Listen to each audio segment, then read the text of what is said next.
बिस्मिल्लाहिर्रहमानिर्रहीम। अस्सलाम वालेकुम। दावत नूर में आपको एक बार फिर से खुशामदीद कहती हूँ। आज आपके लिए बहुत ही ज़बरदस्त मिल्क पाउडर पराठे की रेसिपी लेकर आई हूँ।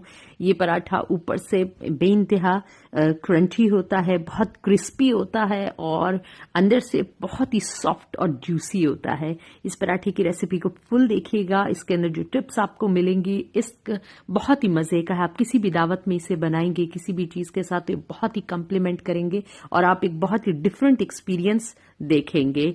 तो रेसिपी बहुत इजी है। इसके साथ ही आपसे कहूंगी कि अगर आ गए तो रेसिपी को अभी से लाइक कर दीजिए और चैनल को सब्सक्राइब करना मत भूलिएगा। इसके लिए मैंने 2 कप रिफाइंड आटा लिया हुआ है।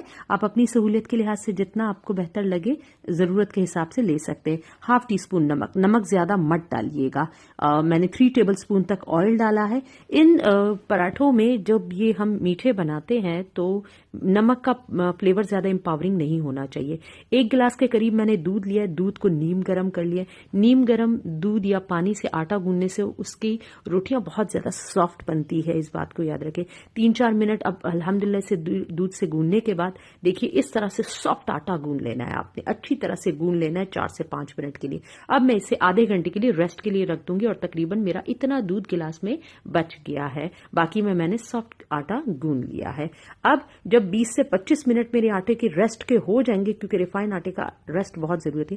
जरूरी नहीं आप इसे रिफाइंड आटे से बना, आप इसे चक्की के आटे से, घर में मौजूद नॉर्मल आटे से बना सकते, कोई इशू नहीं है। चक्की के आटे के तो मेरे और भी मजेदार होंगे। आप अपने हिसाब से पेड़े बना लीजिए, 3 बनाना चाहे, इससे 4 बनाना चाहे, जिस तरह से आपके घर का जो रोज का मामूल होता है उसी हिसाब से आप अपने पेड़ों का साइज ले लीजिए, कोई वो इशू नहीं है। अब मैंने 4 एक साथ बना लिए ताकि बाकियों को रेस्ट मिलता रहे, क्योंकि रिफाइंड आटे का रेस्ट जरूरी होता है, फिर बेलती बहुत आसानी से है। अब मैं एक पराठे को आपको बेल कर दिखा रही हूँ कि किस तरह से इसका तमाम प्रोसीजर करना है। अब मैं इसे बेल कर फैला लूंगी, तमाम इस तरह से बड़ा कर लिया मैंने। अब इसके ऊपर अब ये मेरे पास खुश्क दूध है और जो मेरे पुराने व्यूवर्स है जानते हैं मैं नीडो के अलावा कोई और ब्रांड नहीं यूज करती।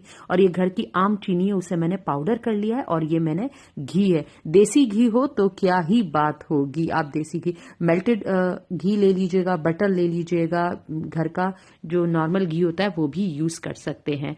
मैं इसके ऊपर नीडो छिड़कूंगी, खुश्क दूध जो आपके पास अवेलेबल हो आसानी से, लेकिन नीडो का टेस्ट बहुत अच्छा होता है। और ये घर की मिक्सी में नॉर्मल चीनी मैंने पीस ली। मेरी चीनी बहुत मोटी है, अगर आपकी बारीक वाली है तो फिर पीसने की जरूरत भी नहीं है, लेकिन अगर मोटी है तो आप बस मिक्सी में से बस जरा सा पीस लीजिए। अच्छी खासी अमाउंट नीडो की डालिएगा ताकि इसका टेस्ट बहुत ज्यादा जबरदस्त निकल कर आए। अब इस तरह से पराठे को फोल्ड करना है, दोनों साइड पहले सेंटर में लाऊंगी, फिर एक पार्ट ऊपर से, फिर दूसरा पार्ट नीचे से इसके ऊपर रख दूंगी और इस तरह से मैं एक स्क्वायर बना लूंगी इसका। ठीक है, आराम से इस तरह से अब मैं सारे पेड़ों का एक साथ बना लूंगी ताकि रेस्ट भी होता रहे और बेल भी आसानी से। आपने देखा होगा बाहर जो पराठे होते वो अपने तमाम पेड़े एक साथ बना लेते, फिर वो बहुत आसानी से बेल रही होती। अब मैंने इस तरह इसका स्क्वायर बेल लिया। हर तरफ से ध्यान रखिएगा, तमाम कोने सेंटर एक जैसा बेला होना चाहिए, कहीं से मोटा पतला नहीं होना चाहिए। ठीक है, अब मैंने तवा अच्छी तरह से गर्म कर लिया है। ठीक है,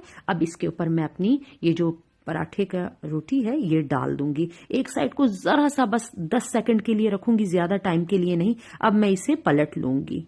अब पलटने के बाद मैं अपना घी लूंगी और तकरीबन 2 टेबलस्पून तक घी, आप जितना डालना चाहे total up to you, 2 tablespoon, ताकि अच्छे से मेरे कुरकुरे लाल पराठे बन सके इस स्टेज के ऊपर। अब मैं थोड़ी देर के लिए इसे इस तरह से घुमाती रहूं। आप चम्मच से कीजिएगा, मुझे प्रैक्टिस है और मुझे हाथ से काम करना ज्यादा पसंद होता है, तो अब चम्मच से मैं देख लेती हूँ कि किस तरह से इसका कलर आया हुआ है। अब अल्हम्दुलिल्लाह रिक्वायर्ड कलर आ चुका है। मैं थोड़ी देर के लिए इसे इस तरह स्टैंडर्ड हालत पर रखूंगी चम्मच के ऊपर और फिर ताकि एक्स्ट्रा घी नीचे चले। देख लीजिए अल्हम्दुलिल्लाह कितना जबरदस्त सॉफ्ट, और ये किस तरह से फूल रहा है, इसके अंदर परतें किस तरह से खुल रही, ऊपर नीचे जबरदस्त। देखिए मैंने इसके साथ कुछ भी नहीं किया और इसकी परतें खुल रही हैं। आप लोग देख सकते हैं तवे पर कुछ भी नहीं, कोई हिलाया जुलाया, खुद ब खुद इसकी परतें खुल रही हैं जो अंदर इसका स्टफ भरा गया उस लिहाज से। अब दूसरा भी आपको 2 टेबल स्पून घी डाला, 10 सेकंड के लिए बस उसे नीचे रखूंगी रखूंगी, एक साइड को फिर पलट लूंगी, क्योंकि उसको मुझे अब ज्यादा कलर नहीं देना। ये ट्रिक्स होती है पराठे की कि अगर आप एक साइड को ज्यादा नीचे से पका लेंगे तो ऊपर की साइड फिर जबरदस्त नहीं बनने वाली आपकी, इसलिए उसको 10 सेकंड दीजिएगा। अब जब मेरी नीचे वाली साइड घी में लाल हो जाए, और सबसे बढ़कर जो इसका टेम्परेचर होता है वो ज्यादा तेज नहीं होना चाहिए, ना ज्यादा कम होना चाहिए, नॉर्मल पे होना चाहिए, ताकि आपको रेड कलर मिल सके। देखिए कितने जबरदस्त रेड कलर के, देखिए मैंने कुछ नहीं किया, इसकी परतें किस तरह से खुल रही हैं, ये ऊपर से इतना क्रिस्पी और अंदर से इतना सॉफ्ट, जो इसके अंदर मिल्क पाउडर का टेस्ट आ रहा है।